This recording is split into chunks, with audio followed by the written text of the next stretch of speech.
Hi guys, welcome back to my channel and to a brand new video. It's been a little while, hasn't it, since I've uploaded anything, but I'm bringing you today this beautiful macaw drawing that I started back in January. This was something that I started as a live draw along session with my patrons, and it's a full 5.5 hour-ish, maybe 6 hour tutorial on Patreon. If you want to go and check it out, I'll leave the link in the description for you. But this YouTube version, as always, they're going to be kind of sped up version of the full tutorial. So things are going to be a little bit fast, but I'm going to explain a few of my processes and the colours that I've used and a few of the techniques as well, in case you want to learn in a very fast way. So straight away, as you can see, I'm starting with the eyes of the bird, just using a dark sepia pencil, using a really light pressure to initially get the shape of the eye. This is really important because if you don't get that initial eye shape and it kind of looks a little bit egg-shaped or something, it can make the bird or anything that you're drawing look as if it's looking in a little bit of a weird direction. So it's really important that you get those initial outlines and everything correct. You can see that mine's really nice and spherical, and then once that shape's in, you can go in and add a firmer pressure around the outside, add the colour into the iris and the pupil. And for the highlights in the eye, what I've actually done is that you've gone through and used a Sakura jelly roll pen to really catch those highlights there. This was a really good way to do this. I could have left like a negative space method and left little gaps of the paper white to add those highlights, but I really like to change it up sometimes, and this time I used the Sakura jelly roll pen to add the highlights, and as you can see, it's really effective. It makes the eyes look really nice and shiny, and it was just a good way to add that in. On this bird, as you can see, the eye isn't very focal, and there's more kind of emphasis on the whole colouring of the bird, his beak. So the eye is a very small detail. It's still an important detail to make sure that you get correct. So again, making sure the shape is right, making sure the highlights are in there, and that you add a little bit of character and that little sparkle, which I've captured by using that tool. But the main kind of focus for this tutorial is all of those lovely feathers, and that's going to be the main thing that I talk about. Once we get into the colourful feathers, the combinations of reds and the oranges and yellows that I've used to capture that luminosity of the feathers there. But you can see on the beak and the face here, I'm kind of adding in all of those facial feathers and that wrinkly skin effect. What I've done to add the skin is just used a very light layer of some warm grey one. Then I've gone in with a firmer pressure on the warm grey one, so using the same pencil, making sure it's a little bit more of a sharper pencil, and added in little kind of wavy lines of the wrinkles. So when you're adding in wrinkles and skin like this, not just for birds, but you can apply this to human portraits as well for elderly people, you want to make sure that your lines aren't straight and that you do give them a little bit of a zigzag, a little bit of a wiggle, and that gives you a much more realistic looking wrinkle than just adding straight lines. So I've added and used that technique over the entire kind of white area of the skin on the face that you can see, and then on top I've added in those red feathers. So I've used a really sharp red pencil and then just made like little fur lines. If you want to learn how to create fur lines, I'm going to leave a link in the description where you can see my full fur technique. It's just making like little tapered lines and flicking them at the end, but I'll leave a link in the description for that video if you really want to learn how to get that technique down. Then I turn my attention to the beak, and I'm using the Frens blender pen, which is a solvent blender, to help to darken and really kind of dissolve all of the colours into the tooth of the paper. It doesn't actually dissolve the colour, it just breaks down some of the binder of the pencil so that the pigment can flow into the tooth of the paper a lot easier. Kind of like when you're painting, when you're adding water, it's allowing the pigment to really enter the tooth of the paper, so it works in the same way. So I'm using the Frens blender pen to kind of knock back my dark colours. When you use a blender, it does make things a lot darker, and also when you're using a blender, it enables you to add more layers because you're breaking down that binder. So without a lot of that binder on the paper, you can add more and more pencil over the top. So I'm using the blender pen all over the beak area because I want it to look really nice and smooth and to eliminate the paper grain as much as possible, but mainly focusing it in those dark areas so that I can get more layers of the dark sepia some dark indigo and all of those lovely dark colours in there to create a really nice contrast between the white areas of the parrot and this really dark beak area. And also by using the blender pen, I'm able to go over and use a white pencil to add very small details, which you can just kind of see me adding in now. Sorry about the lighting on the video. I was working with natural daylight for a lot of this and the light just kept coming and going. But I've added in a lot of light details with a white pencil because I'm able to add pencil over the top of this already saturated area where I've used the coloured pencil. Let's just take a little bit of a slower look at building some of the red feathers on the very top of the head here. So initially what I'm doing, I'm not putting down a base layer of grey or anything like that. I'm going straight in with my really bright colours. And the reason I'm not using any grey is because when you do put grey down underneath bright colours, it really knocks the saturation out of them, knocks them back, and you don't get a really nice, vibrant, bright, punchy colour. So I'm going straight in and I'm using some of my orange colours. I think I used some cadmium orange or some dark cadmium orange. You can see I'm leaving a few like little gaps of the paper white, and that's because there are very fine flashes of yellow and green throughout the red here as well. So I'm leaving a few pockets so that I can add in those green areas, because if I was to fill the whole thing with red and then add green over the top, because green and red are opposite each other on the colour wheel, so they're complementary colours, adding those two on top of one another will actually form a neutral tone, so that will be a grey or a brown tone. So by leaving those pockets of colour, I'm leaving the paper white, so the green will stay green and the orange and the reds will stay orange and red, and none of them will become muddy or diluted in their vibrancy. And I'm also adding down a very light layer of yellow because the parrot kind of transitions from this red and then comes down the neck into a little bit of orange, a little bit of yellow, and then a tiny little hint of green as well. So I'm adding in yellow as a base. Yellow is a really good base for greens because it can make them really vibrant. You get like really nice limey colours. If you don't want a nice vibrant lime green, you can just add a light layer of green down as your base. And then once those initial shading layers are down, which are going to form a kind of formation of our feathers that we're adding on top, I also forgot to remind you that you need to follow the direction of the feathers when you're adding in all of your layers. So especially your base layers, because your base layers are going to help you form feathers and will give you direction for your future layers. So by working in the direction of the feathers throughout all of your layers, you're going to be golden when you come to adding in your final highlights and deciding where you need to add those feathers. So you can see I'm using a really sharp red pencil. I think this colour is the deep scarlet red. I really loved using this colour. It was so nice. And you can see that I'm using very small fur line strokes. So those strokes that I talked about for the feathers on the face, I'm using the same method because the feathers are really nice and light and fluffy, and they're quite kind of small and kind of sticking up in places on the face of the bird here.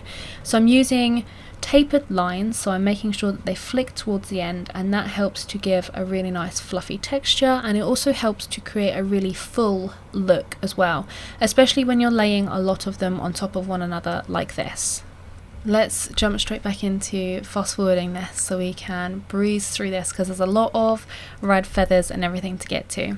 So you can see that I am adding in some orange tones, so I'm going over that initial red light base with some more orange tones, and then using the yellow colour as well to do a little bit of blending. And you can see that I've added in a few little patches of those green tones as well, so they're sitting there. They're not full vibrant green, but you can see that they are green in comparison to the red, which is really good. So for these feathers here on the neck, these are all mainly really rich red feathers, and I've got a few green ones here that I'm adding in as well. So in order to create a little bit of a green, I had the initial yellow base down, but I've also gone through and I've added in some light cobalt turquoise on top of the yellow, because as we know, yellow and blue make green, and adding in the cobalt turquoise on top actually made this really stunning green colour, because I didn't pick out too many variations of green. I had light green and permanent green picked out to use within this, and yeah, combining the yellow and the light cobalt turquoise actually gave a really nice tone, so that's what I did for those green colours there. But I've added the yellow base all over the neck here, and then as you can see I'm going in and I'm starting to build up the red tone. So I'm using a lighter red and going over the yellow, and that is helping to create a nice orange tone, and then I'm slowly getting heavier with my pressure and I'm getting darker with the colours as well. So my darkest red I'm saving for the very end, where I'm adding in the shadows and any details that I can see poking out of the bird. And I'm also going in and using some dark indigo into the shadows. I really found that this was fantastic for the shadows on this red. I was going to use the green, and I did trial out a little bit of the green on top of the red, but I wasn't overly enamoured with the effect that it was giving. And then I tried the dark indigo over the top of all these red colours, and it gave a really fantastic dark tone. It kind of created a purple colour because red and blue create purple, so it created a little bit of this purple atmosphere, and I didn't have any purple colours picked out, and it actually worked really nicely with the whole kind of ambience that ended up being the bird. You'll see when it's completely finished how nice it ends up looking with the shadows added with that dark indigo. One of the trickier portions of this one was the wings. So there's this massive chest of the bird in the middle, and then either side you've got glimpses of these wings, and there were very small delicate feathers of green and blue and yellow, and there was just a whole load of blending that needed to happen in these wings. So as you can see, I'm starting off by mapping out some of the lighter colours using the yellow, and then going in and adding some of the darker shadows down the side. So I'm adding in the darkest areas here first, because then that's going to make it easier for me to judge the values in the lighter tones as well. So I've used the same technique of adding in the lighter colours with the base, and then for the shadows on the side I've added in those dark indigo tones and create that really nice shadow through there, and then the shadow areas kind of match with the colours that I've put in around the neck. So I didn't want to come into the wing and start adding in greens or even going in with dark sepia. I wanted to keep everything kind of colour mixed. I was going for a nice colour mixing vibe with this, and it turned out really nicely. But with the blue feathers and all of these little glimpses of all these different colours, I've kind of worked individual feather at a time, and it can be a really tedious task, because when you're looking at a reference photo and you're looking at all of these little individual sections, and then you're looking at this blank piece of paper where you have to add in all of this, it can be a little bit daunting, because it's like, where on earth do I add all of these things and how do I do this? So I kind of broke it down, and I said to myself, I'm going to put in all of the blue areas first, because those are the areas that are most likely going to get lost because they're really teeny tiny. So I took my blue pencils and I added in all of those blue areas first. Then I've kind of worked from those blue areas and added the colours that I could see in the reference photos around those blue points. So I've used those blue colours as kind of little focal points where I can work all of the other areas around it. So they were kind of focal points, I suppose you would call them. Yeah, so that's the process that I did for the feathers. You can see I'm kind of adding in little layers of green, using the blender pen to help to blend everything together and eliminate the paper grain. The main problem I had with adding in all of these different colours and tones is that I wanted to use a blender pen because building up a lot of pressure with the red tones was making the red a little bit too dark. So I had to use the blender pen in order to blend everything to get rid of that paper grain. But I didn't want to use too much of the blender pen, especially in the wings, because I didn't want everything to go green, because if I was to use a blender pen on the blue part and then blend it into the yellow, or the yellow into the blue, it was going to create green. So I had to be really careful, and I kind of worked very small sections at a time and then used a scrap piece of paper to wipe off any kind of residue that had built up on my blender pen. With the tricky wing out of the way, it was just time to work on all of the feathers in the neck and the chest. And there were a few feathers in the neck and the chest as well where you could see little flashes of blue. So again, I kind of used a technique of leaving that particular area free of colour and then adding in layers of blue or green or whatever there was there. And there were a few kind of feathers that you could see overlapping one another, and I didn't want to just colour the whole thing red because then that would have made the macaw look really flat. So I did work in little individual sections. So I took the lesson that I learned from the wing of working in small sections and applied it to the chest and the rest of the drawing here. And you can see I'm just kind of working my way slowly over, adding in darker layers of red, so going from the yellow to the orange, getting to a darker orange, then to a red, darker red, and then adding in any shadows using some dark indigo. And I've also used a little bit of green through some of these areas as well, because you could see little green flashes at the kind of ends of the feather where it met the body. You could see just a few of them, but you can see I'm just working feather by feather, taking it easy. And as I say, it is a little bit of a tedious task, but it comes together really quite quickly. It's quite surprising how quickly it does start to like really come together and look like feathers. It may seem like it's going to take an absolute lifetime at the beginning, but with the help of the blender pen and working in this way, I did find that it went really nice and quickly. So for the rest of this drawing, I'm just pretty much kind of repeating the process of adding down the base layer of yellow for the red, and then just working in little small sections, building up each individual feather by working from the lightest to the darkest colours and building everything up that way. So you can see here I'm kind of adding in the little blue section that I could see, adding in green as well into some of these sections, adding that in first, then going in with the yellow. And you can see I'm just building up the feathers really nice and slowly, adding in all of the little details with some of the darker reds and some of the dark indigo as well. I did use magenta for some of the shadows and for the lower half of the bird. So as we're coming down towards the bottom of the piece, as you can see there, I used a lot of magenta to add in details, which worked really nicely. And because magenta has a little bit of like that purpley hue, it worked really nicely in harmony with the shadows that I've added in to the sides of the wings and underneath the beak, because adding in that dark indigo over the red has created a purple tone. So the magenta tied in really nicely towards the bottom of the bird by adding in the details with that, which I was really pleased about. And as we start to add in the final sections here of the bird, you can really see everything come together and see all of the colours working nicely with each other. So you've got little glimpses of green through the breast and neck of the bird, which reflect on the wings, and there's little hints of blue as well, so everything is kind of really tied together and it's really nice. And the blues that I've used on the wing and some of the greens as well, I've also used in the shadows in the wrinkles on the face.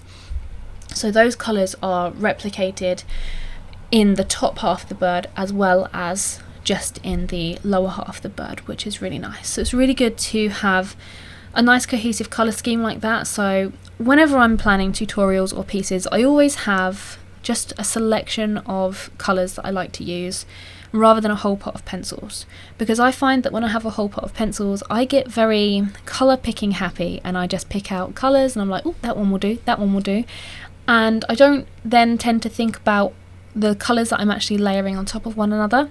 Because when you do layer colours on top of one another, you do create a colour story and you do create some blending and different tones.